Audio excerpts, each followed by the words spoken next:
Hey there, everybody. Welcome back to Urban Odyssey. We're going to pick back up where we left off on Part 1A on Project Soulcatcher. We're reading the first chapter. I'm going to just stick to the first chapter, which is about 132 pages long. We're going to cover that as a good foundation for the course we're going to do on cybernetics. I might finish the book at a later time if people want me to do it. But that's going to be my focus first and foremost is the cybernetics series of videos I'm going to make because I've got those planned already. So we left off on page 25. First, I would like to show everybody the URL to Substack. Now, the reason I do that is because while I'm reading the first chapter, I understand many people might like to listen, and I know YouTube makes people buy premium if they want to listen to videos on the background, like on your phone. And so if people would like to follow me on Substack, you do have the ability to switch to audio mode. So if I upload a video, you could watch the video on your phone, or you can just switch to only audio, and that's, I believe it's free. You don't have to pay me like buy a subscription to me or anything to do that. So with that being said, I'll go ahead and make that a bit smaller. I did do that just so people could see.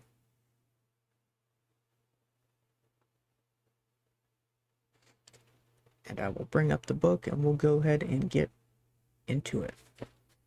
So we had covered 25 pages. I'm going to try to cover about the same amount. I'm going to probably just kind of pause for a minute on some of the discussion questions. I'm not going to read those out. I'll let you guys pause if you'd like to read them and can consider giving your answers or your thoughts on any of them by all means. But I would like to be able to get through this in a timely manner for you guys. So we're starting here on page 25, queuing executables, subliminal and hypnosis. Batch processing of computer programs causes them to run at specific times or in a process triggered by another program.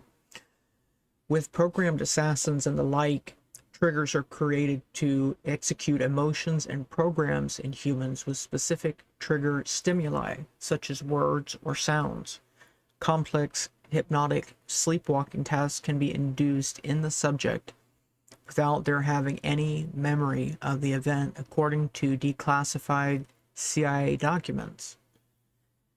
Viewing human beings and their minds as a set of programs and algorithms creates a framework that is reproducible in the majority of the species.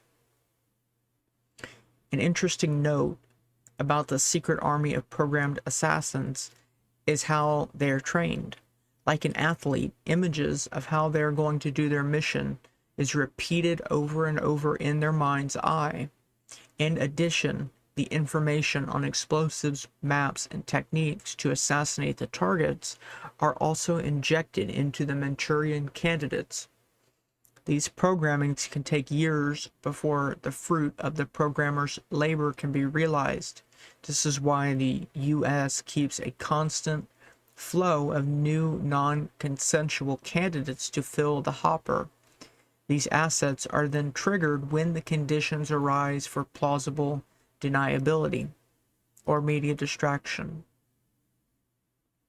Logic and memory buffer overflow. It begins with a quote, "You can't outthink this." That's the quote. It says, a warning from a government psychiatrist to a mind control target. One of the first viruses to shut down many of the world's computer systems was written by a guy who went to the Hotchkiss School and then to Columbia University. He accidentally miscalculated the frequency of which the virus was supposed to copy itself, even if the computer it was trying to infect had already been infected.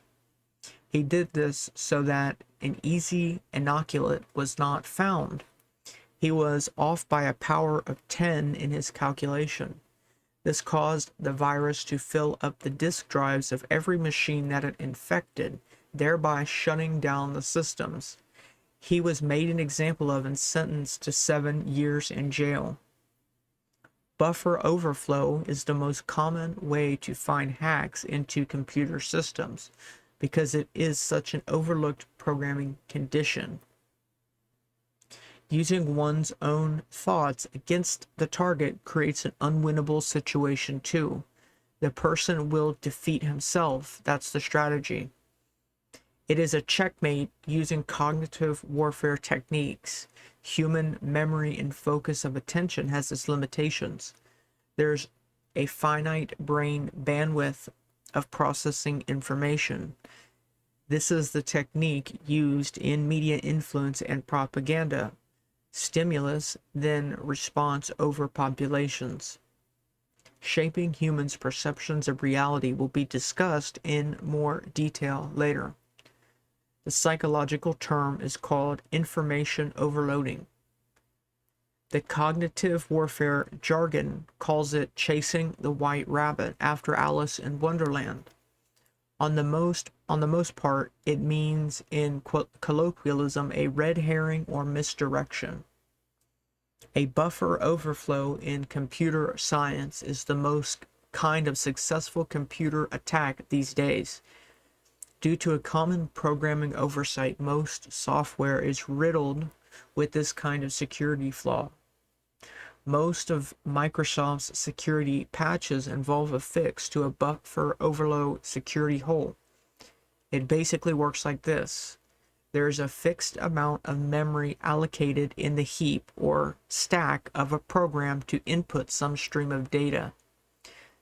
The assumption is that the primitive procedures will ensure that data stream sizes greater than the buffer will be handled appropriately. Basically saying the programmer is the one responsible for not giving too much than it can handle. That's me paraphrasing it. I'll say it again. The assumption is that the primitive procedures, the code, will ensure that data stream sizes greater than the buffer will be handled appropriately. This can be complex, often due to multiple threads on the processor and consumer/producer bandwidth mismatches. The input stream writes past the end of the buffer's memory into executable program code. If the overwritten buffer data is actually executable code itself, then when the program runs that code at some point, the hacker gains complete control of program execution. A bootstrapping method is then followed that loads more hacking tools to continue the process of gaining complete control of the host computer systems. A buffer overflow in the human mind occurs when the short-term memory and logic checking systems can't keep up with the information presented, often called information overload. Hucksters and hard sales techniques in Boil Room, fly-by-night scams work on this principle. By presenting lots of information to a person quickly and pressuring them to make a quick decision on that newly presented information allows the con artist to lead the victim to a fallacious decision against his or her best interest. And my note on that is that that's exactly what's covered in the Project Orion video, the spell casting Armageddon program episodes. I'll put those in the description in the post, but that's exactly how that works. That's the steps of neuro-linguistic brainwashing, effectively. So he's comparing it to a buffer overload, information overload attack. They take control of the logic process in this way, or a person's program execution. While these strategies have been well known and consistently rediscovered for hundreds of years, the information and psychological warfare units have turned it into a science.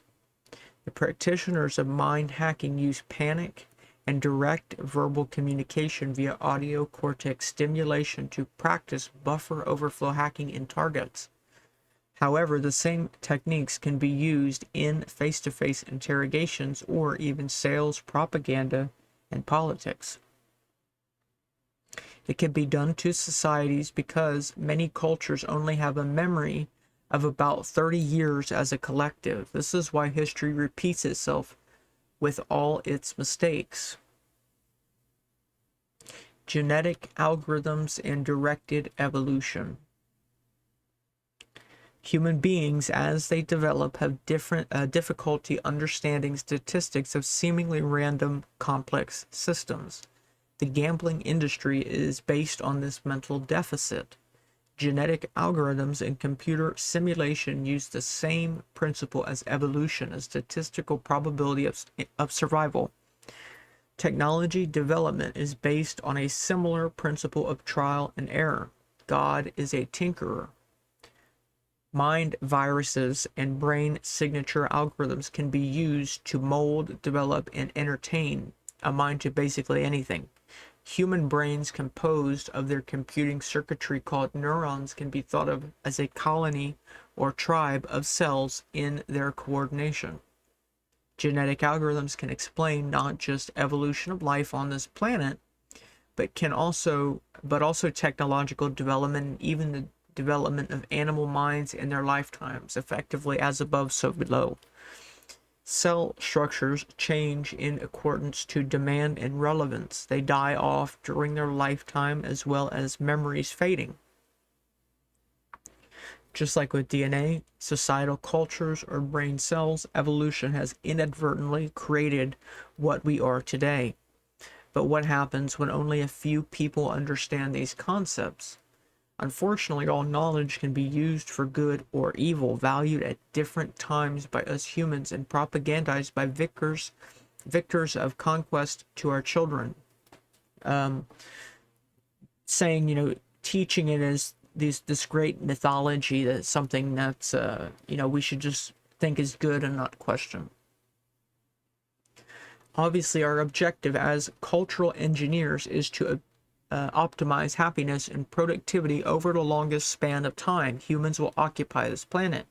However, this book has a focus on the dark side so as to shine the light in these dark spaces of human thoughts in the U.S.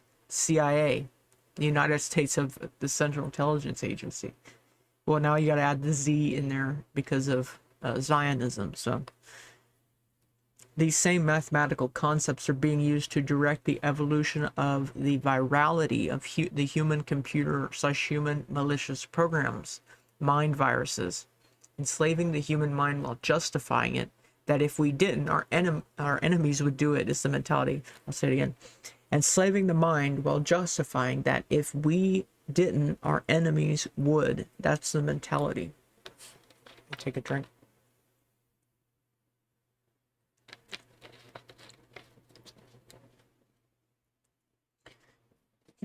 Human experimentation, brain napping, medical Manchurians, and food for thought. I'm going to pause, let you guys read the research side note if you would like. I'm not going to read it out just so we can cover some ground here. People have got lower attention spans these days. I understand that. I do want to be mindful of that. So anywhere that we can kind of cover more ground for those types of people who like that, but at the same time, still be slow enough pace that people who like to relax can enjoy it as well.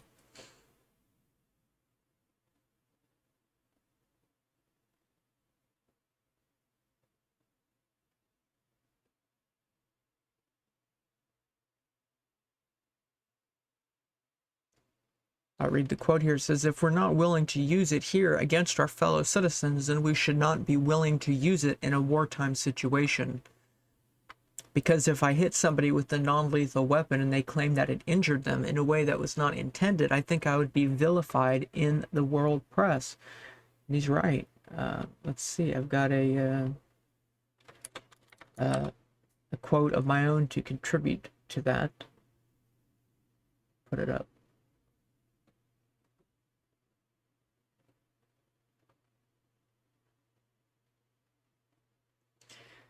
says, the problem with psychological weapons is that they are a double-edged blade with no handle. Any psychological weapon capable of destroying the enemy will also destroy the wielder. To deploy them is to destroy yourself.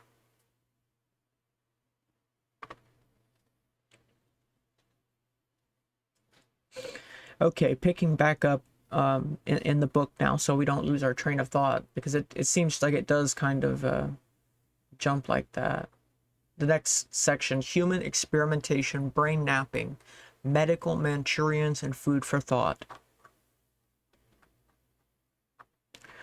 Dr. Joseph Mengele was referred to as the Angel of Death due to his grotesque human experiments that he conducted on Jews, especially children, in prison camps, and in the experimentation he did in psychological hospitals on Germans and Jews.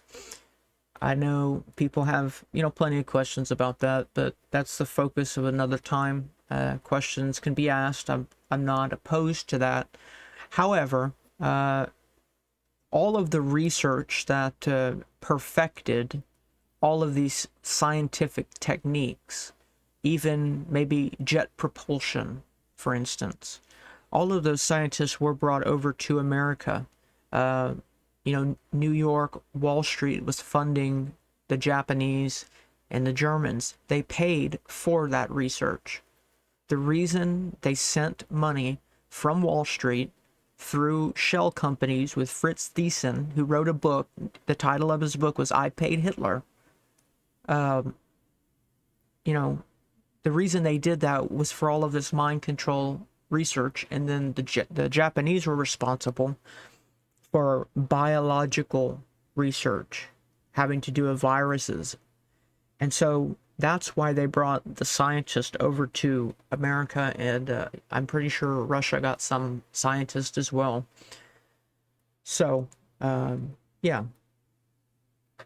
Continuing, that was my little bit. The CIA has a similarly long history of doing the same, because they're the same people, same groups of people. They're all in the same group. Hitler was a Jew. People don't like that, but he was a socialist, a national socialist. That's what Nazi means. But if you go and you look up NASI, you'll find out something interesting there. NASI, it's a term out of Judaism, Jewish history, that can be used as president, a Nazi, NASI. So there's a lot people don't know, and it's because they don't read. And that's why I do believe questions should be asked. But at the same time, there's too much BS going on around, with too much talk and not enough results, not enough footnotes, not enough reading, not enough citations. Say what you want, but people got to provide some links or some sources, and it's in rare supply nowadays. Sorry, I'm getting off track.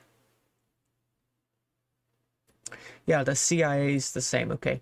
They have been caught infecting African Americans with syphilis to watch the progression of the disease, testing radiation on Down syndrome children to study cancer risks, and brainwashing people with depression using torture to reduce them to childlike states at McGill University.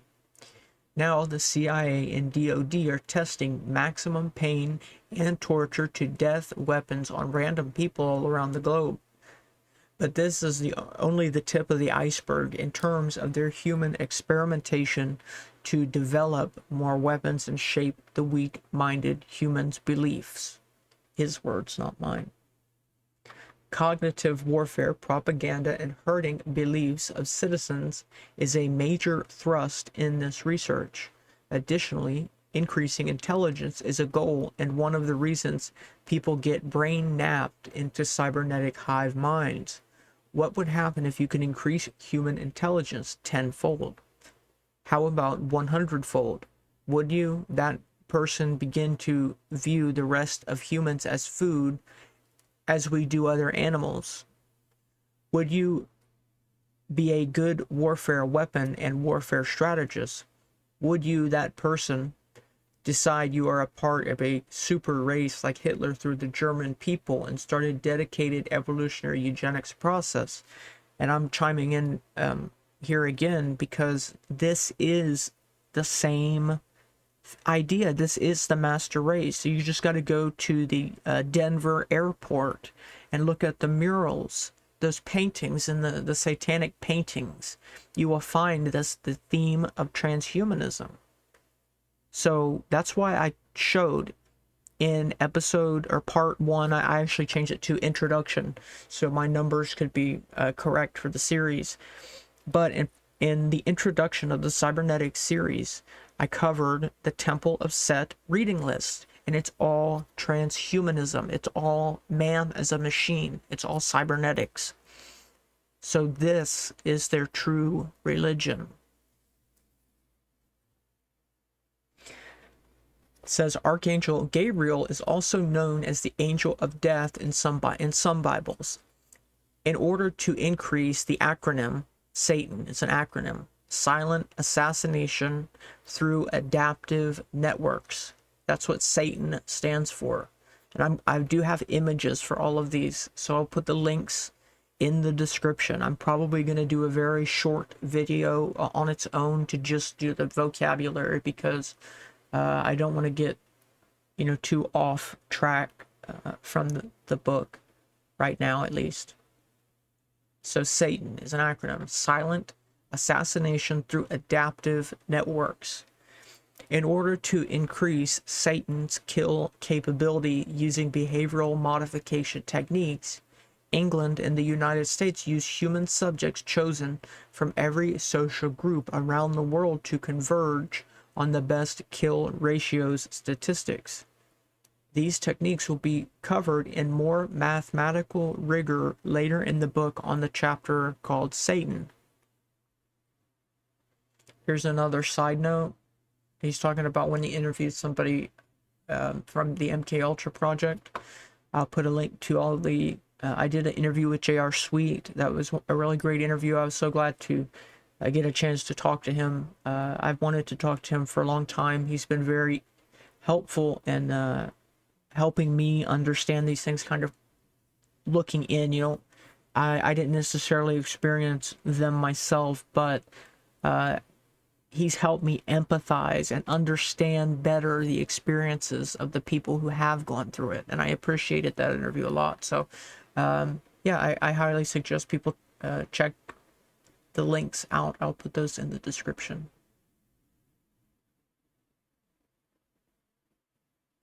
Here are the discussion questions.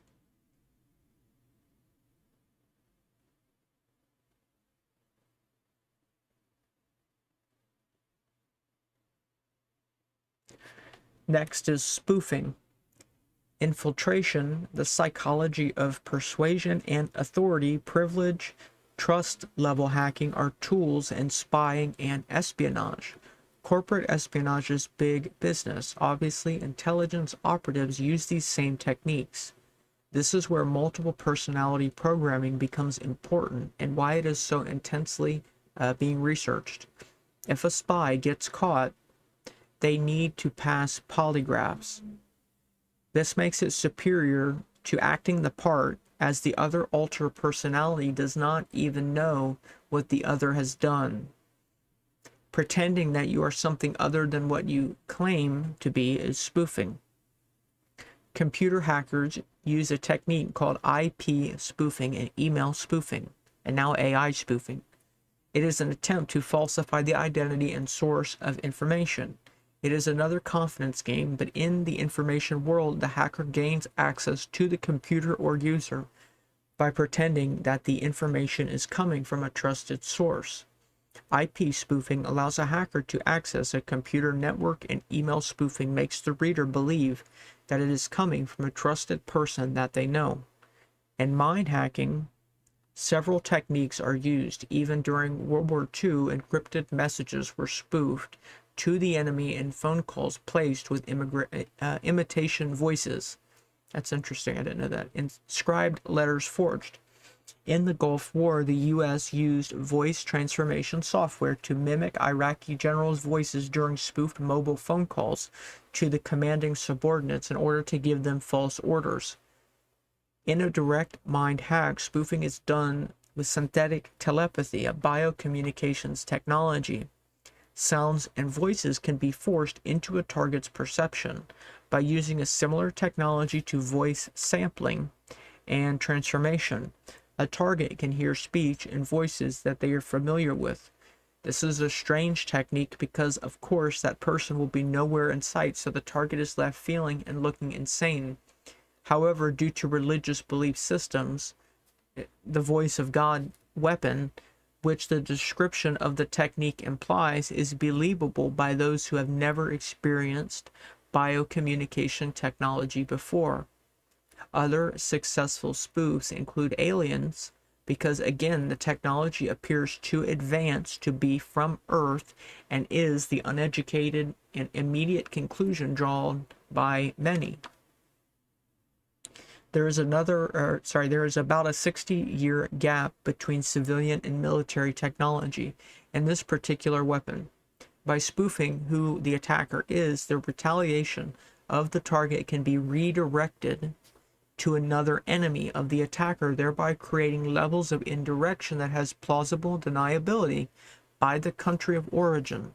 This technique was written about in several Bibles and is called false flag in the Pentagon literature or proxy wars.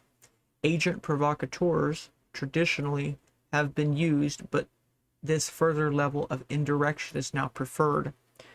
And on that note, because of what he said, it's very true. I'm going to go ahead and put this up so that people can go and see the directory of human husbandry.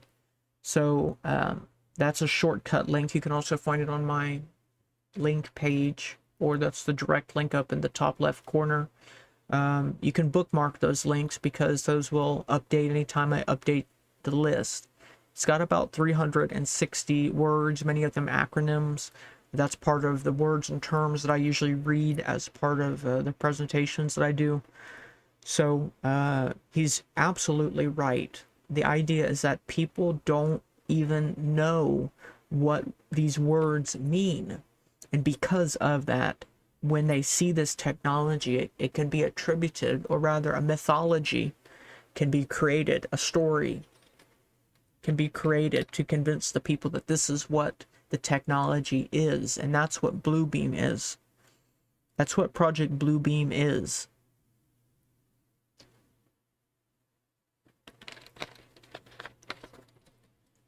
Okay, let's continue.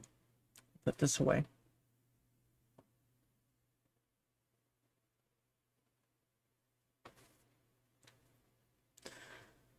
Other uses of spoofing involve traditional behavior modification techniques such as Skinnerian, depatterning, psychic driving, and neuro-linguistic programming. Even if the target knows that the voice can't be coming from the person who it sounds like, at a subconscious level, the associations are still made without his or her consent. Social engineering, identity theft, and doppelgangers.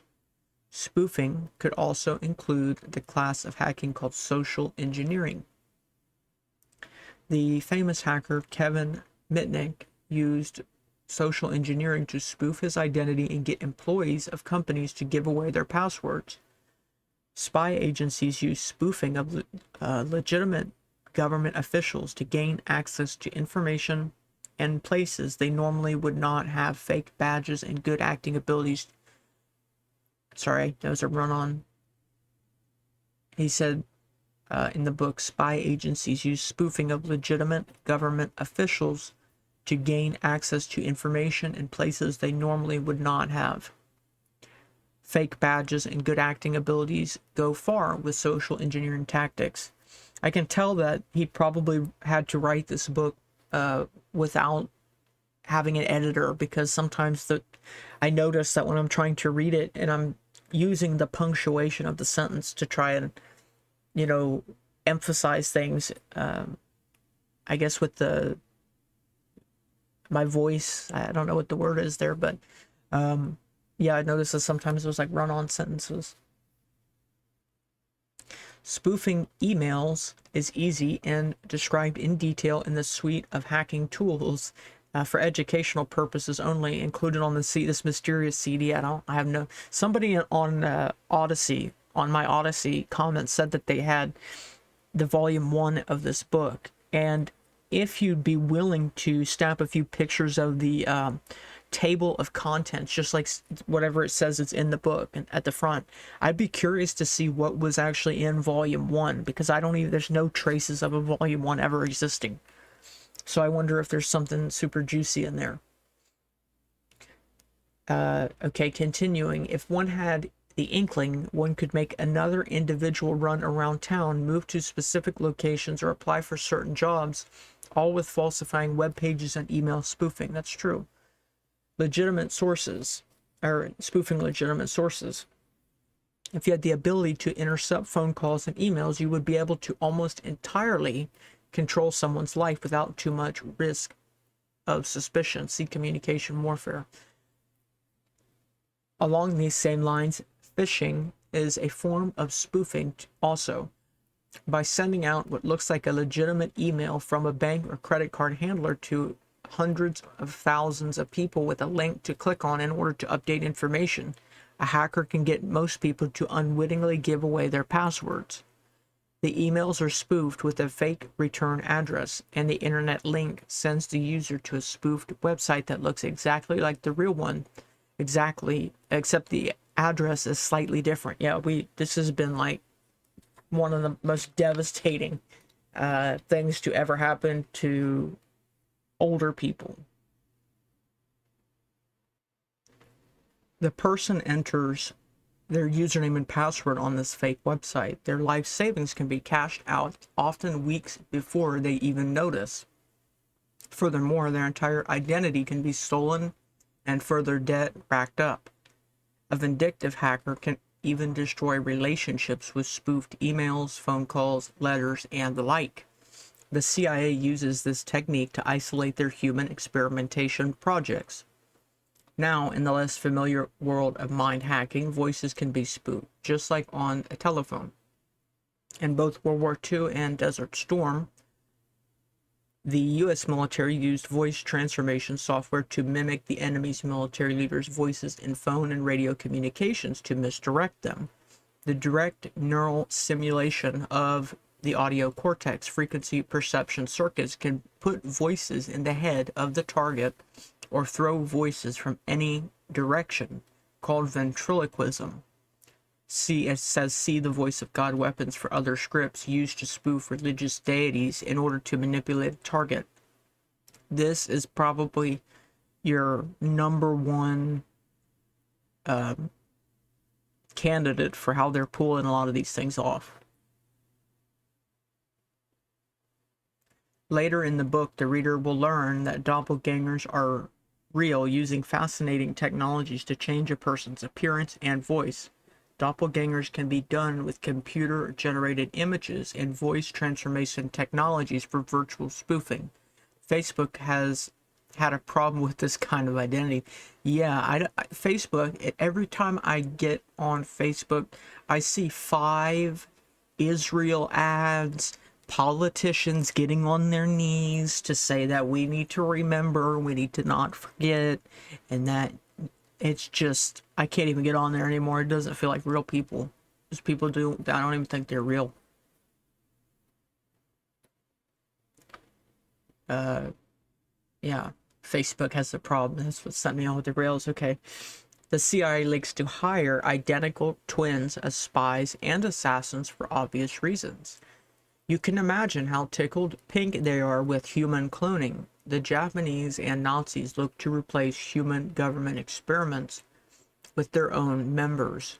Think about how easy this would be with cloning and plastic surgery. Did it happen with our culture? Question mark. The US puts in puppet governments in many countries. Authority, privilege, access, and role level hacking. This is going to feature later on in the next part, once we wrap this chapter 1 up. The next part of the Cybernetics series, we're going to talk about daemons, or, you know, background Unix processes, daemons. But when you're using a Unix system, like for a web server or something, like that's when I've used them.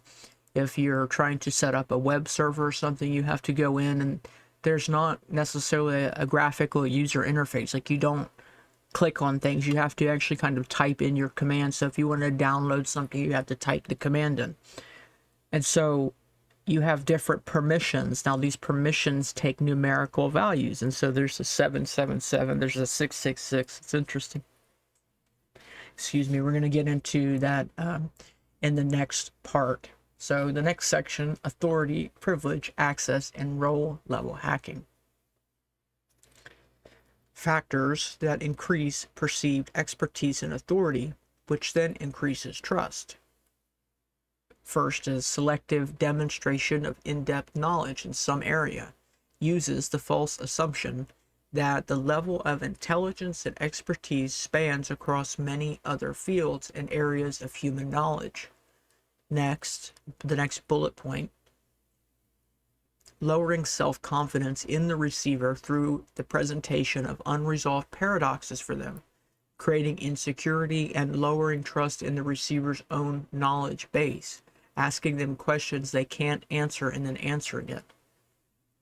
Herding mentality, planted patsies. More people who one hears express an opinion gives the opinion more validity without any further investigation. This is why geographic areas become homogenized with political views. Offering something to the receiver. This is a subconscious quid pro quo assumed exchange that the receiver should then increase the trust level of the source. Next, keeping the receiving person off guard by not being a threat. If the source is perceived as naive, it will be assumed that they are not capable of sophisticated deceptions tactics. Faking being mentally challenged, for example, or having childlike qualities will increase the confidence levels for many kinds of information. Trusted realms. If one is a member of the same higher trust realm, like religion, occupation, nationality, etc., the group's basic trust level is granted to the information source. Noise generators, jammers, and scramblers. White noise is defined as a uniform random distribution. The reality is that computers don't actually generate a pure random number. This is a really interesting debate when you get into programming. It's a really interesting thing. They generate random numbers using a complex deterministic algorithm with a seed value. Anybody who's played Minecraft, you know about the seed. You know, the seed for how you generate your world. It's the same idea. And so numbers using a complex deterministic algorithm with the seed value sensitive to initial conditions. Radioactive decay is used for true random signal generation. With sophisticated analysis and massive computing power, the built-in random number generators of personal computers can be reverse engineered, endangering certain types of encryptions. And this is what's being talked about with quantum computing soon, with AI and, you know, everything that's going on. When noise only occupies a particular part of the spectrum or not is, when noise only occupies a particular part of the spectrum or is not uniform in its distribution, it is called pink noise. Noise generators are a kind of jammer. On the CD that accompanies this book or this disc, companies and plans are included for the white noise jammers to block cellular phones. TV signals and radio reception, the teacher's edition only, in the first volume of this book, signal to noise ratio was analyzed in biocommunication and radar signals. It is important in all communication and signal intelligence theory. Jammers work on many different theories depending on the type of signals that are to be jammed. Overpowering the receiver with noise is the most basic strategy of jammers, but newer technologies have increased the sensitivity of the receiver's decoder using error amplification, adaptive echo feedback, and ultra-wideband techniques. Jammers and scramblers are also studied in the field of electronic warfare, which uses radio frequency interference to disable equipment. Devices like the wave bubble can send out a counter pulse or broadband noise to jam radio and phone communications. However, changing electromagnetic polarity direction needs to be taken into account. In such jamming devices, low frequency waves are very difficult to jam, to requiring much power in setup to exactly cancel out this influence. And it gives this little kind of like a bubble around a person here.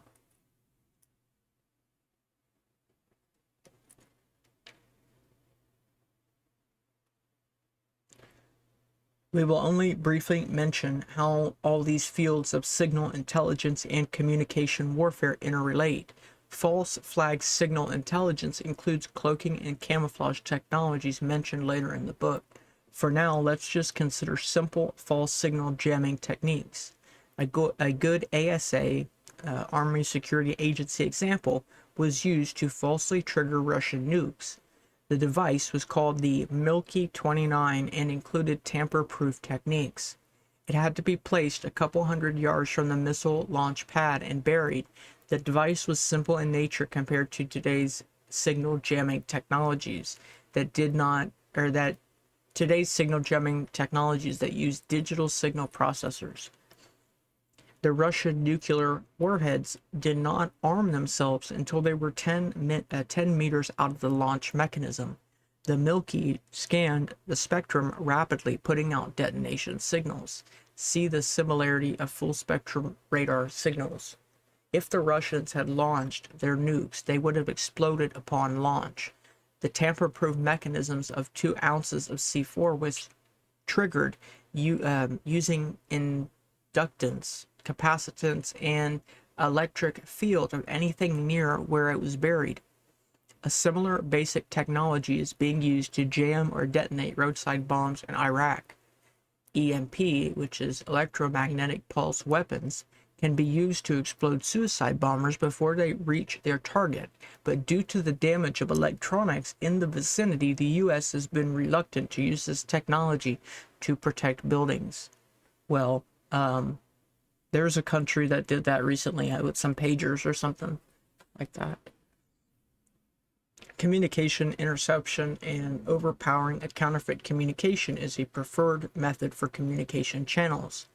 See voice transformation and communication warfare.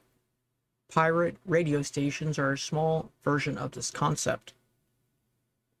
In the information abstraction of white noise generation, scrambling, and jamming, we enter the field of study called cognitive warfare and counterintelligence. Throughout this book, the same themes at different abstraction levels should be recognized by now. The idea behind jamming and scrambling information is thoroughly studied at the U.S. Air Force College. These are common cognitive errors that most humans have. Taking advantage of these errors in warfare or for domestic strategic deception is the directive. This includes disinformation, misinformation, and misdirection through flooding information streams of the targeting society. The informational noise is created using common weaknesses in human algorithms called the method. For example, by telling a true statement, such as mind control is being used, and then finishing the article by a statement, the aliens developed it, it will split readers into either believing all of it or none of it. This sort of belief segmentation is discussed in the cognitive modeling and decision tree hacking sections of this book.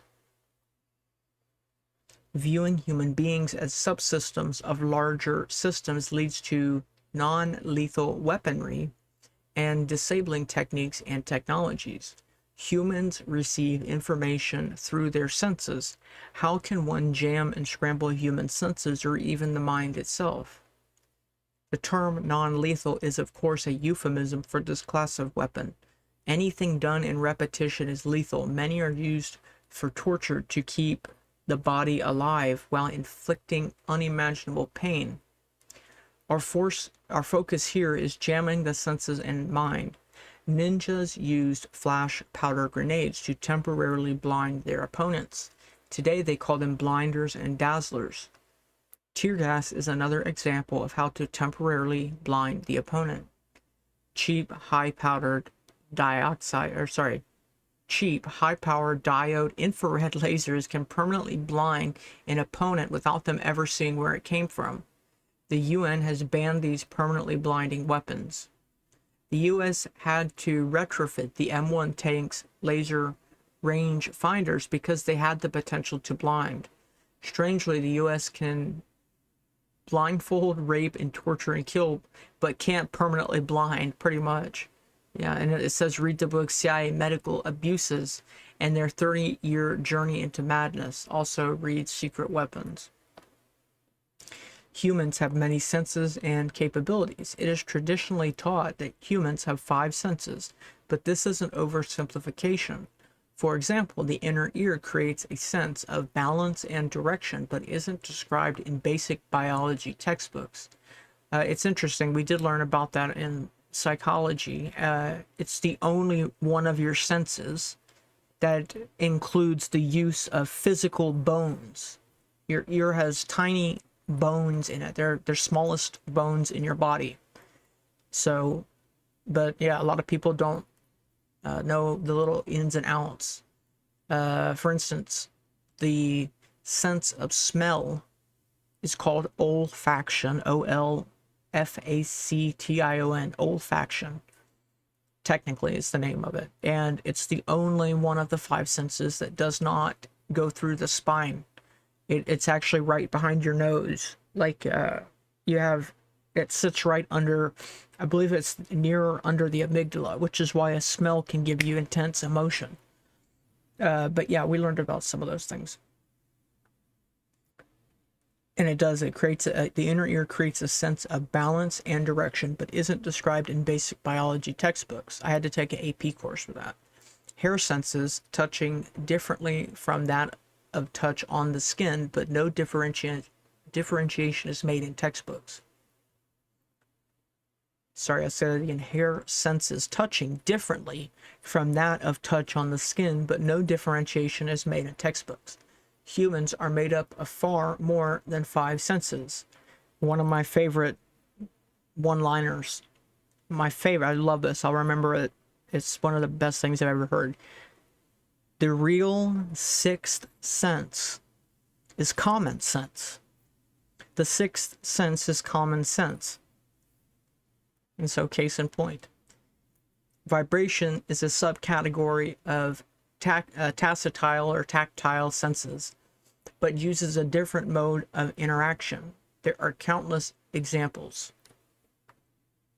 The objective is perception warfare.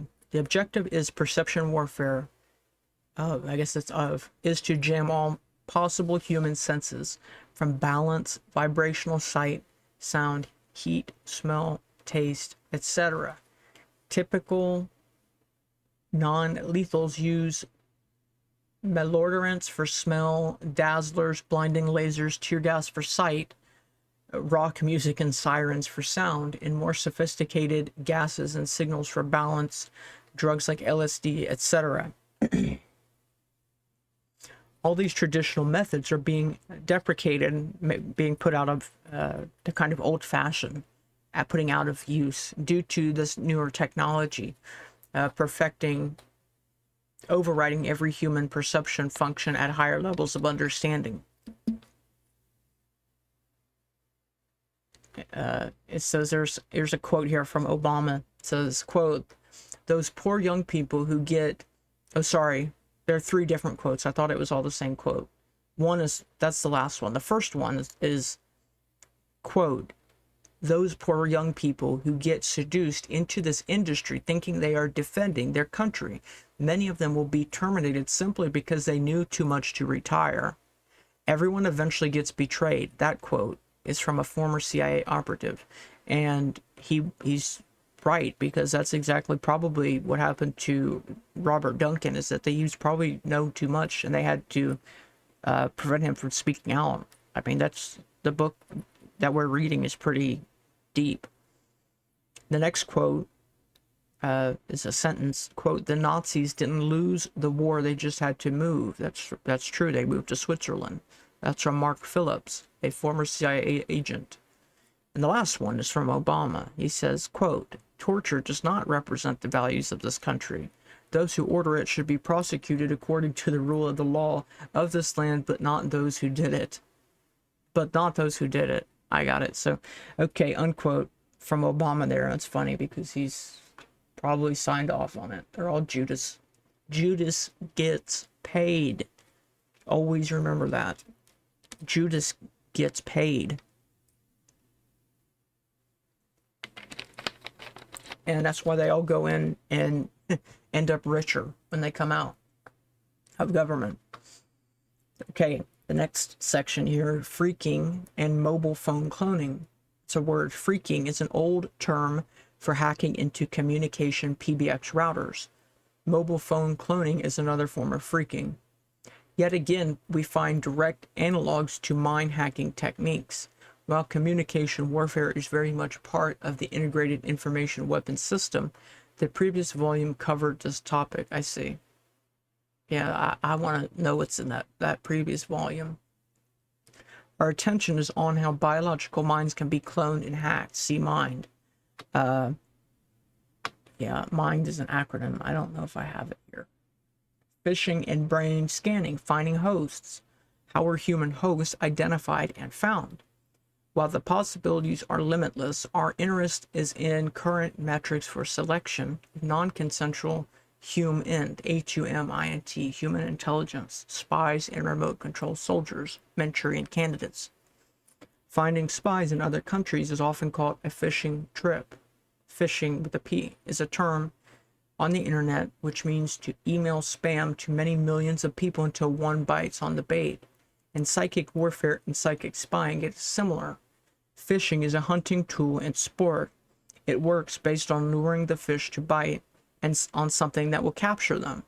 There are many examples in evolution which work on this principle, like the Venus flytrap.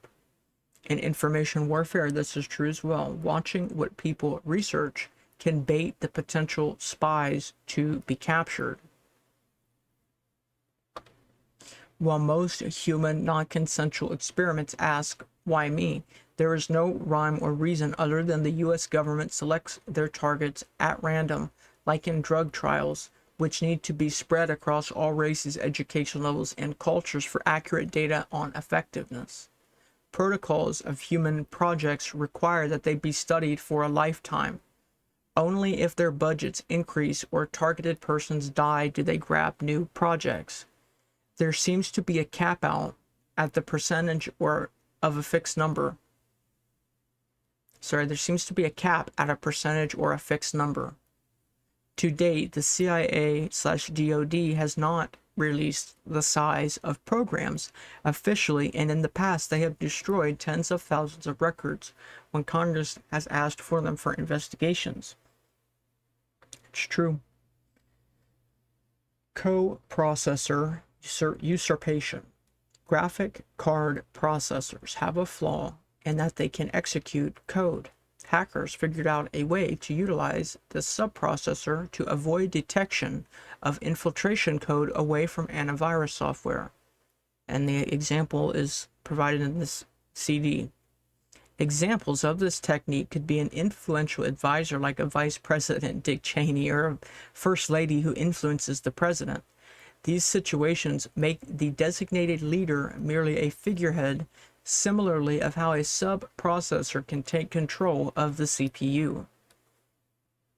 Inserting secret hooks in device drivers.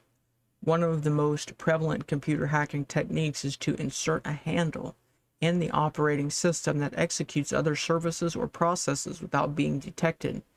There are several equivalents in the CIA, NSA, and DoD realm. They use blackmail, extortion, or doppelgangers. Doppelgangers is fictitious shape-shifting character that behaves similarly to the person whose functions they have subverted while appearing approximately the same. Many criminal organizations use similar tactics. One might think of this as a mole. Malicious payloads. As always, you, the reader, must understand the computer science lingo before understanding the equivalent of hacking into human minds. Malicious payloads is a term for malware, software in computers that intentionally causes damage to information systems or the hardware they are connected to. These programs can come in a form called worms, Trojan horses, or viruses, but the lingo goes on. When it comes to the biological computing system, there is the equivalent in computer science jargon. Of course, those that believe in an untouchable soul will not be able to comprehend this science. The brain, however, is easily accessible and has no firewall. Says C, the mind has no firewall, article from the U.S. Air Force Information Warfare College. This section covers some of the malicious payloads from mind viruses. Replacing personalities and memories, information streams simulating dreams, interactive mind control, systematic overthrow. Just like with NASA's offer to build a terrorist brain printing device in airports, the reverse technology is also available. One not only can classify personality and moods, but induce them in a host. This has been the thrust of much of the CIA's behavior modification experiments in splitting personalities.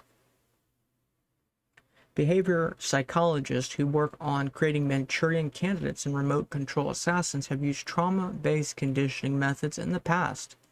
Usually they choose adults and children who have been sexually or physically abused.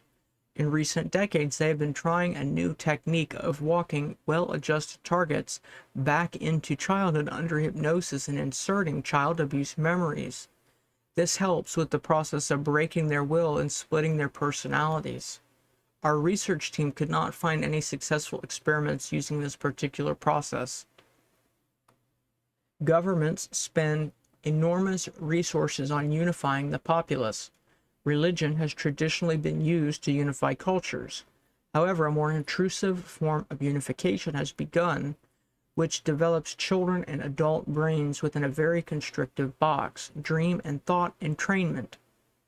Brain entrainment over the population is being tested to see if it can restrict and induce a limited set of thoughts, thereby controlling popular opinion, coercing human perception to a common reality, and in essence stealing their souls from self-determinism without their knowing consent. See my videos on the metaverse, the dead world, because meta means dead in Hebrew, and the video I did on hauntology. Perhaps he's not so wrong about that. Keep seeing everybody kind of feeling something like that. Governments find it easier to govern when everybody thinks the same. Personality implementation using electromagnetic entrainments helps this agenda. Think of this as a virus that copies itself to every human being, effectively taking over the natural order of society, kind of like communism. Protected memory partitioning and cognitive containment.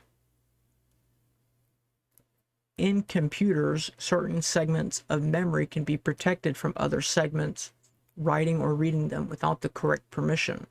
In this new brave world of mind monitoring and hacking, certain thoughts will cause a panic or trigger an alert for the operating system to handle. In this case, the operating system could be a big brother government. The US and Russia are the biggest users of mind monitoring networks, probably China too. Cognitive containment is an active approach to limiting the probability of certain thought patterns. For example, if a government wanted to keep the awareness of the existence of mind hacking technology down to a minimum, they could dampen or divert thought patterns that were leading to the understanding and rediscovery. Classical methods of discrediting government technology secrets that leak out using psychological tactics. which make the ideas appear absurd or like science fiction. Program the populace using the mass media information stream and still seems to be preferred today. Cognitive containment also includes thought and memory filters, which evolved out of the CIA program EDOM, Electric Dissolution of Memory, an acronym. Let me take a drink.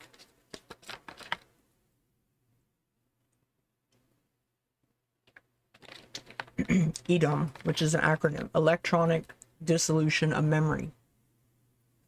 Entire populations could be made to forget about Holocaust, for example. This is not an exaggeration of the capability of current technology. Specific memories can be targeted as well as general thought patterns. For example, the propensity towards violence can be amplified or dampened in the target hosts. Now, in the most extreme, cognitive containment techniques become a mind prison. That is why this technique is listed as a malicious payload of mind viruses. The payload forces an obsessive, compulsive mental focus on just a few topics, and an ever more extreme form is just perpetual infinite looping and repetition of thoughts and words. This payload completely shuts down the host, be it a computer or biological.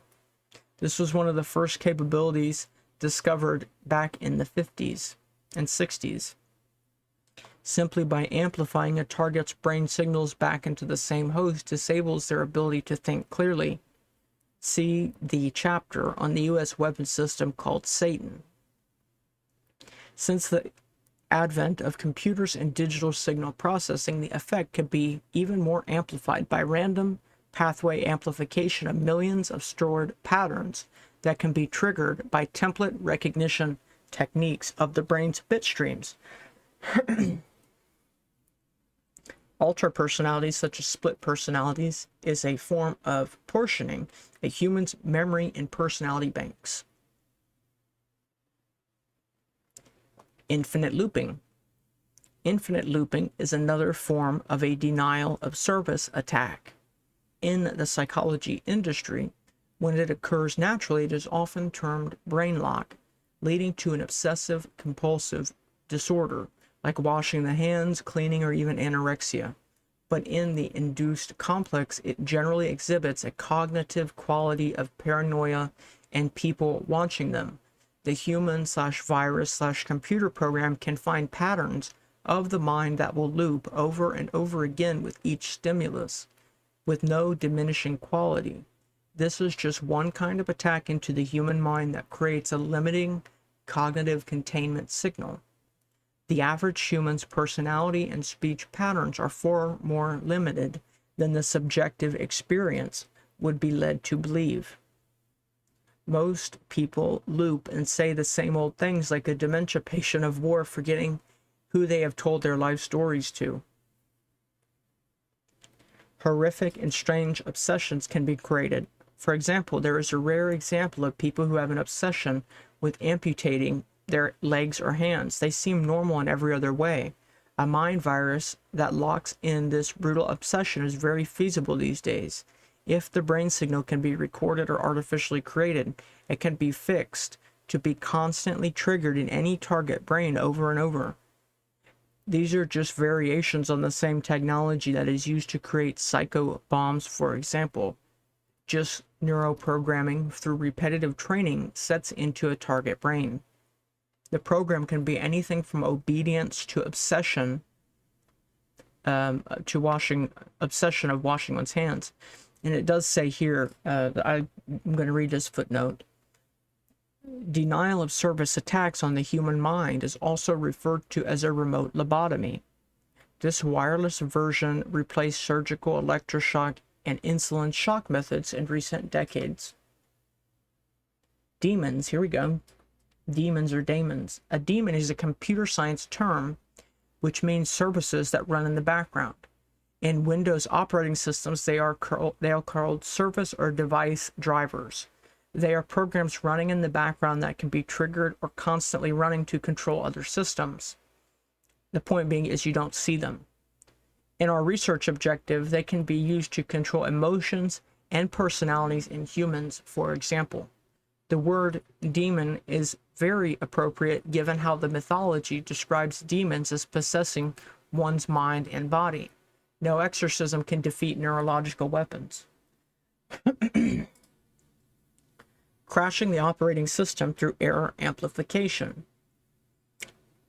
An interesting strategy for mind viruses to take control of civilizations came from HIV.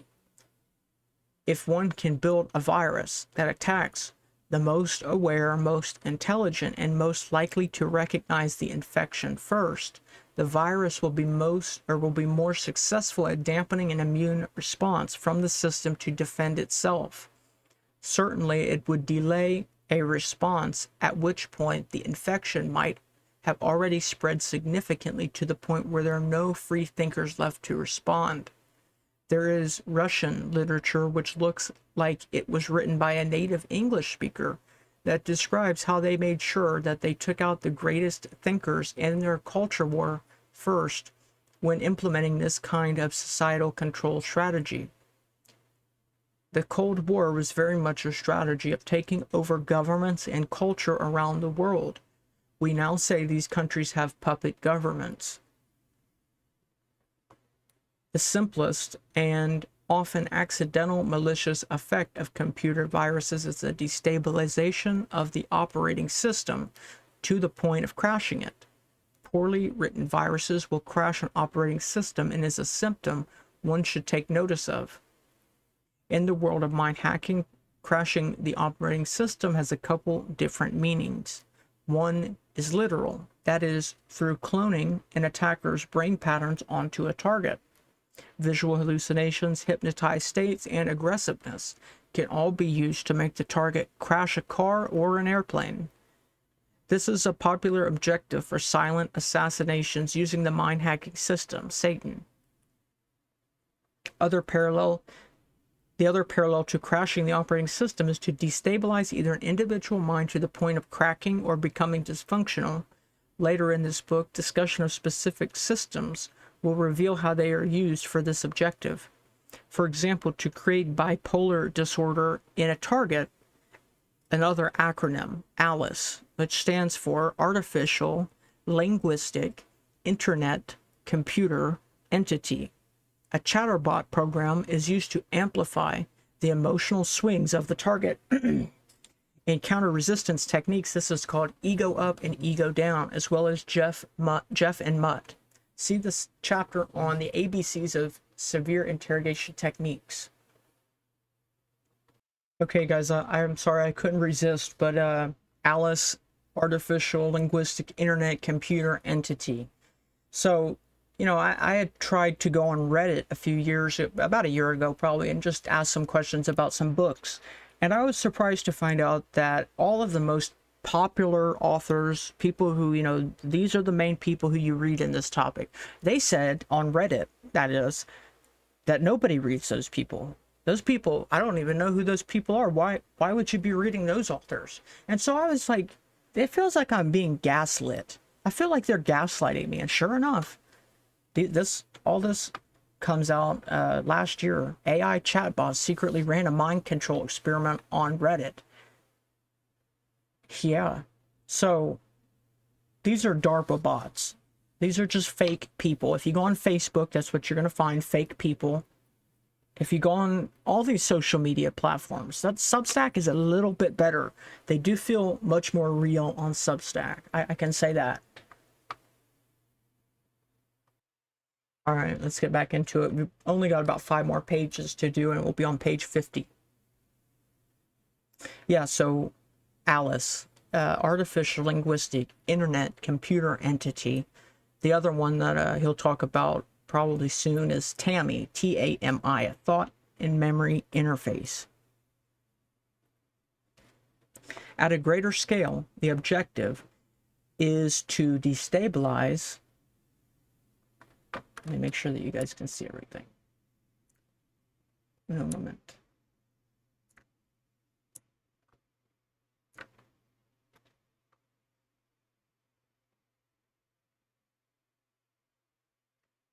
There we go. That should be better. Yeah, at a greater scale, the objective is to destabilize a government and make it dysfunctional. The latter objective has historically been implemented by inciting civil wars in third world countries to destabilize them and to oust a leader not obedient to the mind hackers organization's demands, usually under the umbrella organization of the United States. Denial of service attacks. Denial of service attacks on a computer system are one of the most devastating to online businesses.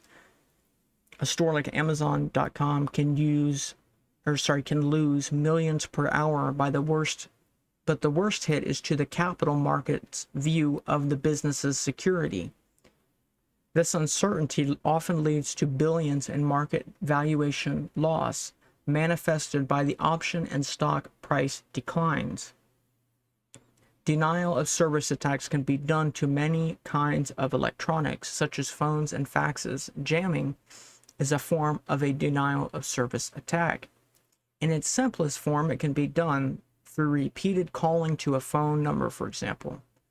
The reader has already learned about reverse signaling to sensors called reverse echo techniques, ultra-wideband and cycling jammers, and adaptive jamming algorithms.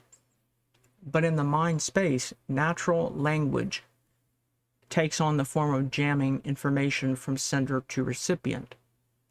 The mind hacking strategy group tested the NSA system, aka Echelon, by flooding it with keywords and knowing their triggers by piping messages through Arabic countries' networks.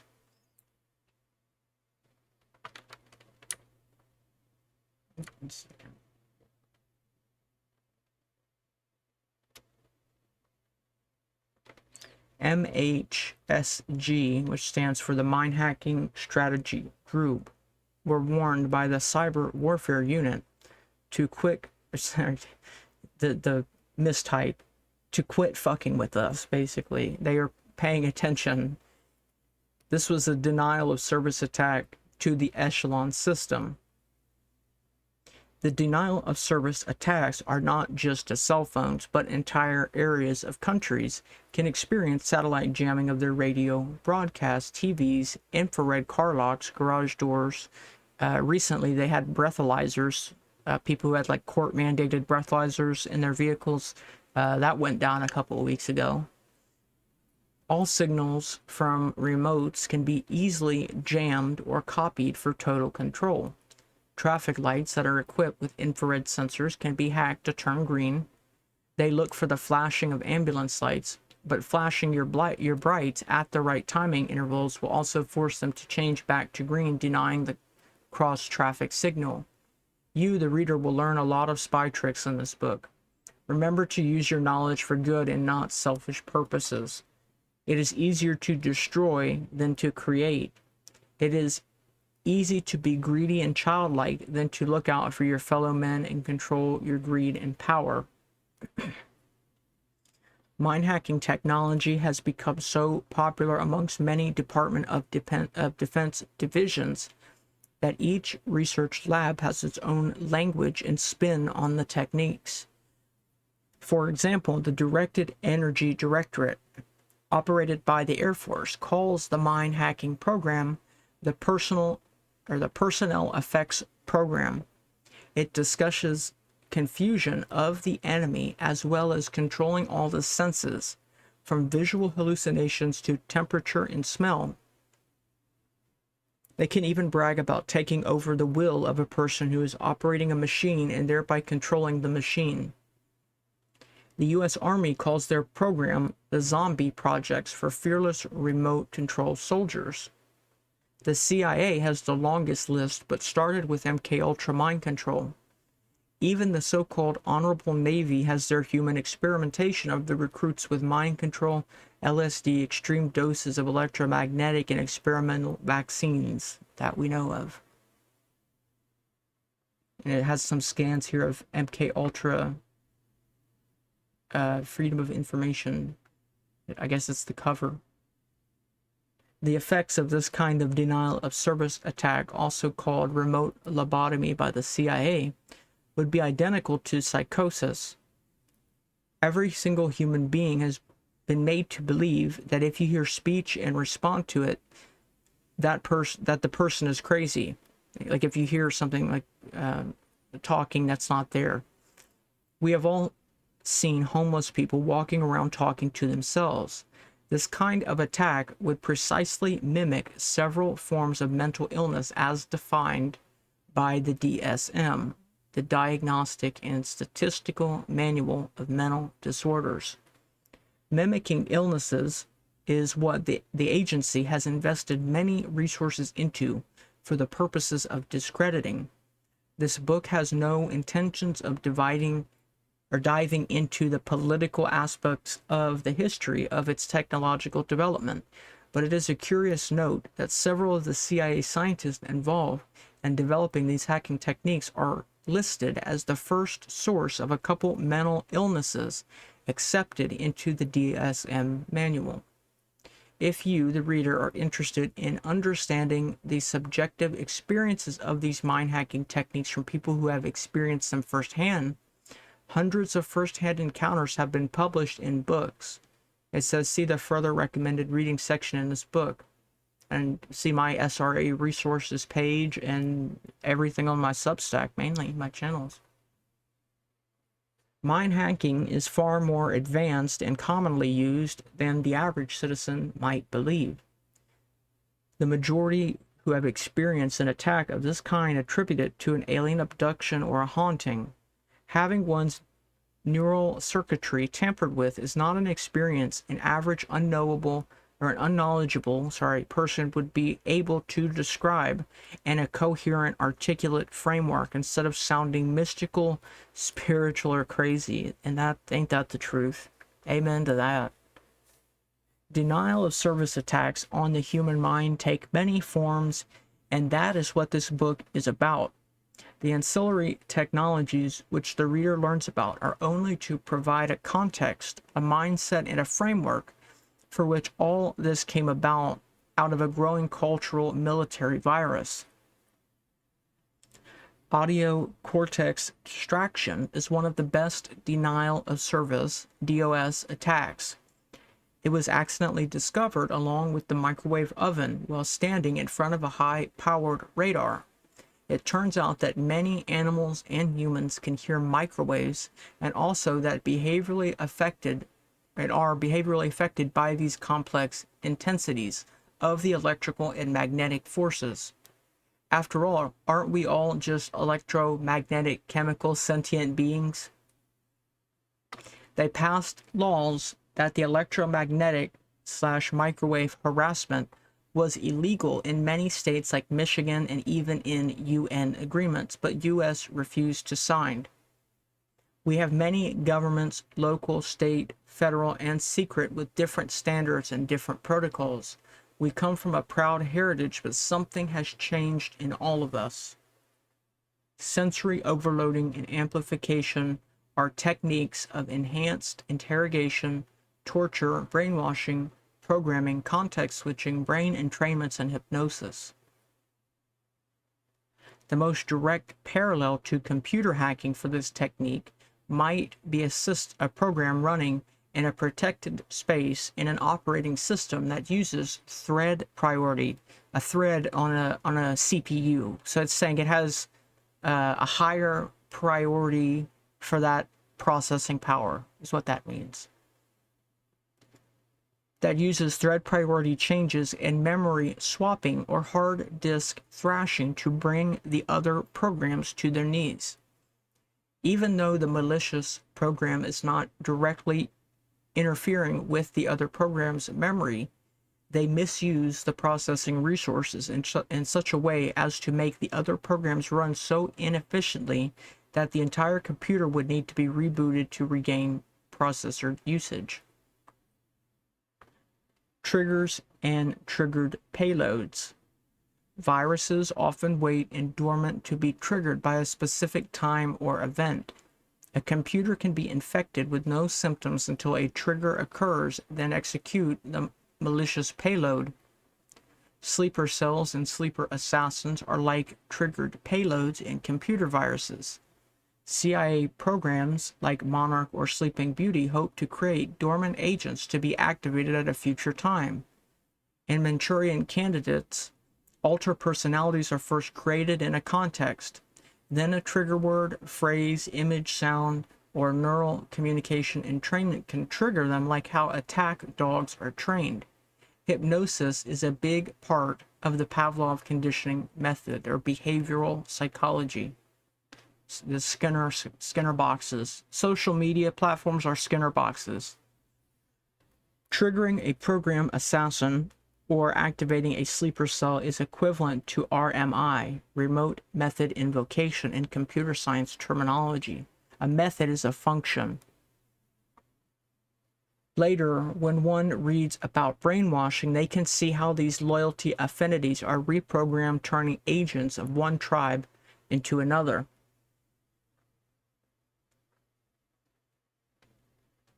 Yeah, I'm going to read this last page and we'll finish up, because that'll be page 50. The last section here, personality overrides and simulation. There's a lot of overlap between the mind hacking methods described here and the fundamental terminology that drives them all. There it is, B.F. Skinner.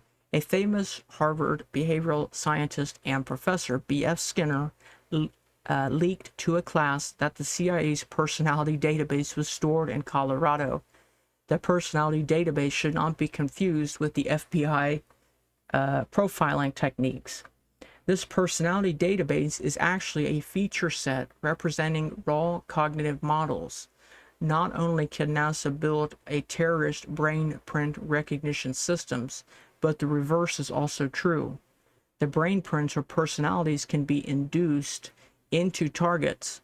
The CIA has an endless history of studying how to induce split personalities. The effects of having a personality overlay induced on a person often causes what appears to be multiple personality disorder.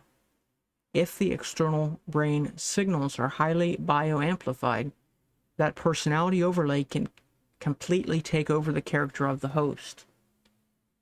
Another distinction that must be understood is that there are personality overlays, simulated artificial cognitive models, usually viral, and human algorithmic cloned real human hive mind participants.